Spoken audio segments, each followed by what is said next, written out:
Hello everyone. तो आज हम रिएक्ट में यूज स्टेट का पढ़ेंगे। यूज स्टेट एक हुक है।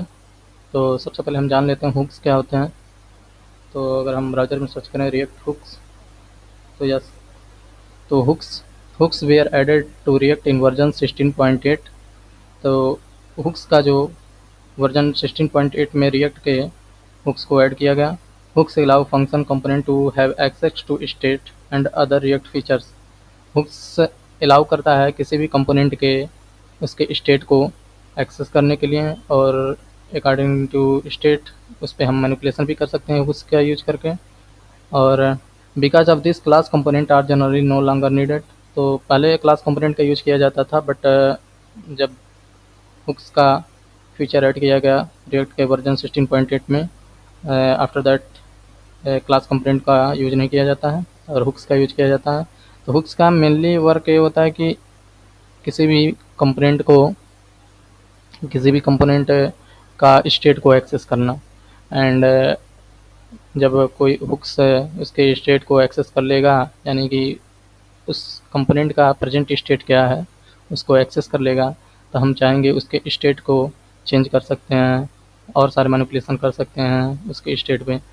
लाइक अरे हुक्स बहुत सारे होते हैं, जैसे यहाँ पर है use state, use effect, use context. तो आज हम यूज स्टेट के बारे में पढ़ेंगे, यूज स्टेट हुक्स को कैसे इम्प्लीमेंट किया जाता है और कैसे उसका यूज किया जाता है।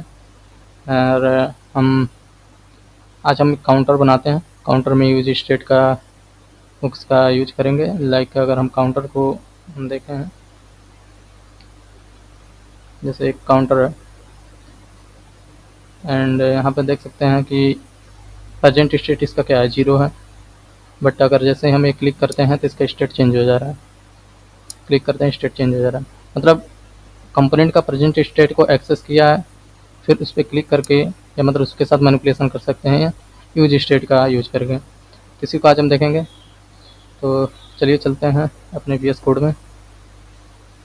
यस, यहाँ पर मैं एक फॉर्म एंड यूज स्टेट का कंपोनेंट बनाया है और इसको हम f.jsx में एक्सेस किए हैं। इंपोर्ट फॉर्म में तो आप लोग को पता है क्योंकि ये बेसिक चीज़ें हैं। तो import form from component form and use state. Form नाम का जो कंपोनेंट है, सॉरी मेथड है, उसको हम एक्सेस किए हैं और यहाँ पर फॉर्म को कॉल भी किए हैं। तो फॉर्म नाम के यहाँ पर बनाया है। तो इसमें रिटर्न में दिखा देते हैं। तो सबसे पहले हम कोई एक हेडिंग दे देते हैं, लाइक क्रेडिट ले लेते हैं मेंडी। इसमें एक हेडिंग दे लेते हैं और इसमें लिख देते हैं काउंटर। सेव करते हैं एंड रन करते हैं। यस, तो यहाँ पर काउंटर आ चुका है। तो अब हमें क्या करना है, इसके अंदर पहले तो एक इनपुट चाहिए एंड 2 बटन चाहिए। एक इनपुट और 2 बटन। इनपुट यानी कि उसमें दिखा सके प्रेजेंट स्टेट क्या है कंपोनेंट का, और 2 बटन, एक इंक्रीमेंट करने के लिए, एक डिक्रीमेंट करने के लिए। सबसे पहले एक इनपुट बनाते हैं, इनपुट टेक्स्ट की जगह नंबर लिख देते हैं ताकि हमको केवल नंबर उसमें रहे। और 2 बटन बनाते हैं,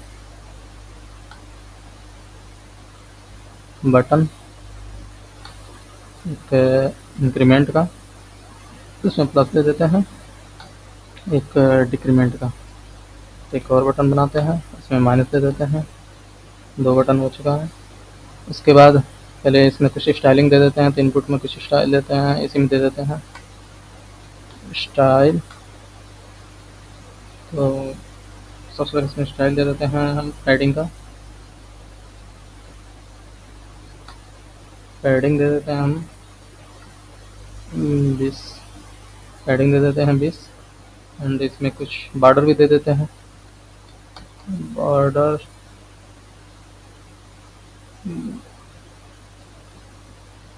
बॉर्डर देते हैं लाइक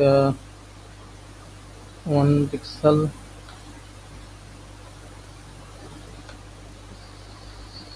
सॉलिड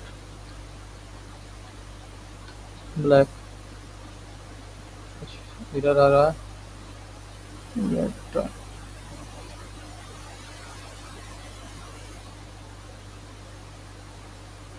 ये एक्चुअली इसको अंदर ही रहेगा इसमें। इसको कंट्रोल एक्स करते हैं एंड कंट्रोल वी करते हैं। चलो, तो हम इनपुट बटन पर स्टाइल दे देंगे। यस, हो चुका है।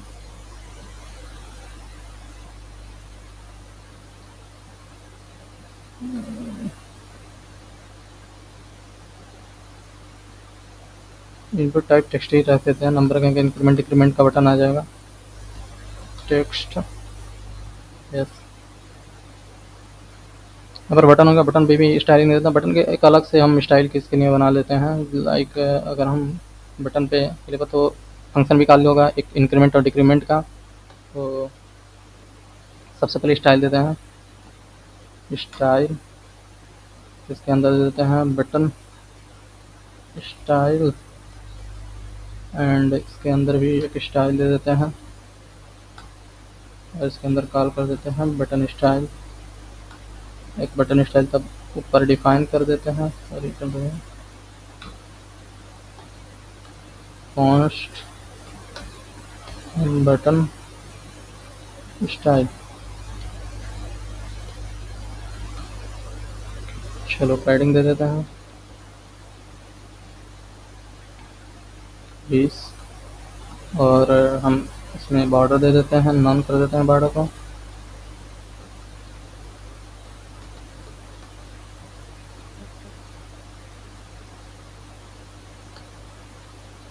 और इसमें हम बैकग्राउंड कलर दे देते हैं,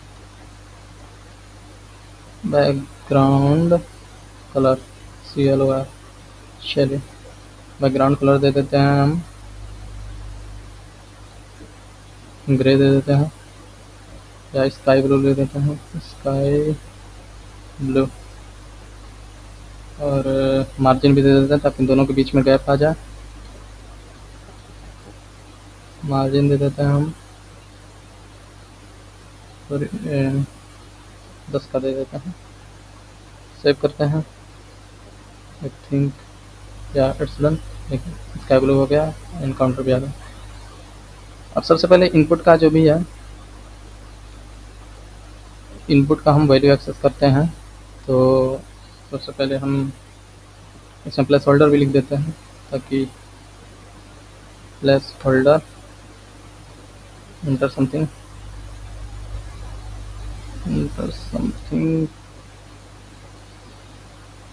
चलो, एंड इसके वैल्यू को भी हम एक्सेस कर लेते हैं, जो भी इसमें वैल्यू होगा। लाइक एक इसका वैल्यू जो होगा, एक वैल्यू ले लेते हैं, एक वेरिएबल ले लेते हैं इनपुट वैल्यू।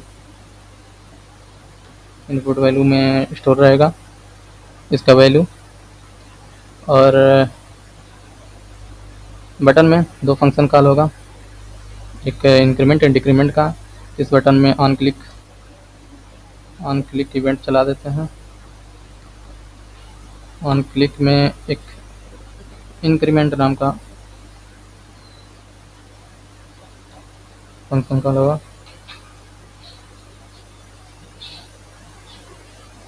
एंड इसमें एक ऑन क्लिक इवेंट कॉल कर देते हैं जिसमें डिक्रीमेंट नाम का फंक्शन कॉल होगा।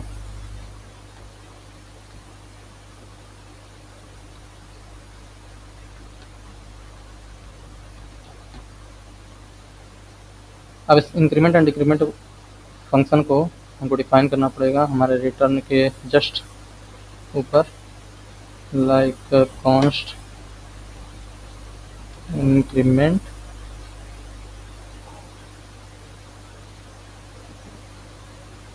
इसके पहले हमको,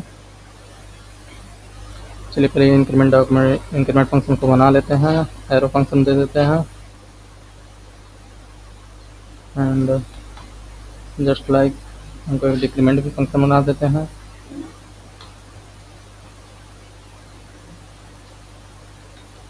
डिक्रीमेंट, चलिए अब हम यूज स्टेट को इंपोर्ट कर लेते हैं फ्रॉम रिएक्ट। यहाँ पर import use state from react. Use state import हो चुका है, अब यूज स्टेट का यूज करते हैं। तो कॉन्स्ट इसमें एरे फंक्शन को कॉल करते हैं। तो सबसे पहले जो भी इनिशियल वैल्यू होता है तो हम इनपुट वैल्यू का सबसे पहले हम ज़ीरो करेंगे, यानी कि हमारा जो इनपुट होना चाहिए वो ज़ीरो होना चाहिए। अभी यहाँ नहीं आएगा क्योंकि यहाँ पे फंक्शन को डिफाइन नहीं किया है। तो सबसे पहले लेते हैं इनपुट वैल्यू, कामा सेट इनपुट वैल्यू, यानी कि सेकेंड स्टेट क्या हो, फर्स्ट स्टेट होगा इनपुट वैल्यू जो कि स्टार्टिंग में हम डिफाइन करेंगे zero, and set input value जो कि हम चाहेंगे कि या तो इंक्रीमेंट हो या डिक्रीमेंट हो, जो सेकेंड स्टेट होगा। Input value and set input value, set input value.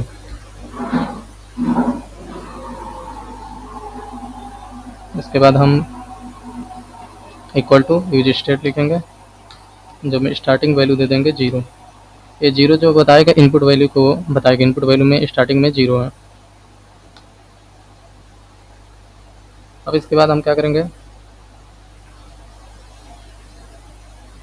जो भी इंक्रीमेंट डिक्रीमेंट फंक्शन है इसी यूज स्टेट वैल्यू का यूज करेंगे। लाइक अगर सेट वैल्यू जैसे यहाँ पर इंक्रीमेंट बनाए हैं तो हम क्या करेंगे, सेट वैल्यू का जो रहेगा सेट इनपुट वैल्यू, इसको कॉल करेंगे, इसके अंदर कर देंगे जो इनपुट वैल्यू होगा उसमें इंक्रीमेंट करेंगे। तो इनपुट वैल्यू प्लस 1,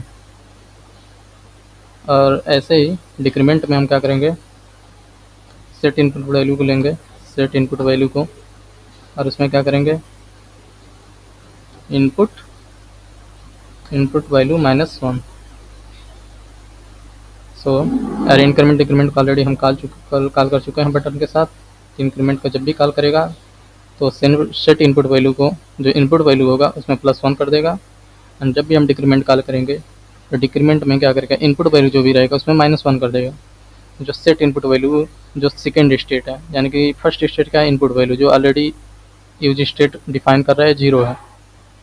तो ये दोनों जैसे कॉल करेंगे अंदर का लॉजिक परफॉर्म होगा। इसको सेव करते हैं, wait inspect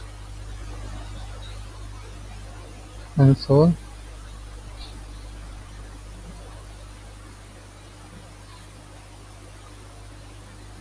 hooks can only called inside the body of function। Okay, तो यहाँ पे हम hooks जो हैं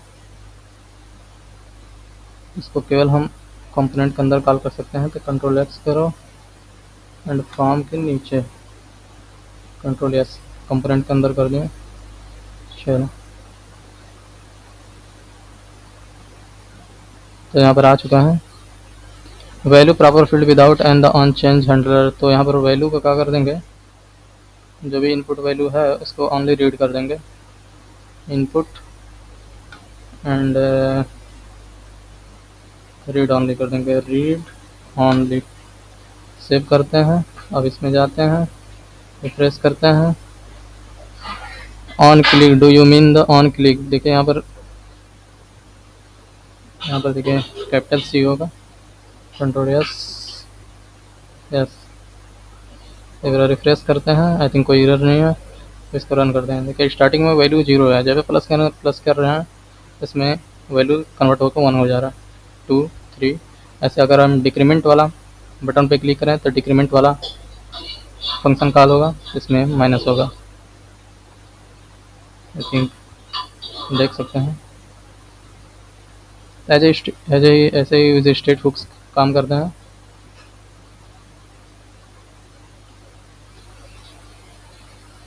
सबसे पहले यूज स्टेट को यूज़ करने के लिए यूज स्टेट को इम्पोर्ट करना पड़ता है रिएक्ट से। उसके बाद इसको डिफाइन करना पड़ता है input value, set input value. कोई भी एक वेरिएबल बनाएंगे, एरे देखिए यूज स्टेट क्या करता है, एक एरे बनाता है जिसके अंदर 2 वैल्यू लेता है, एक करंट वैल्यू एक नेक्स्ट वैल्यू, यानी कि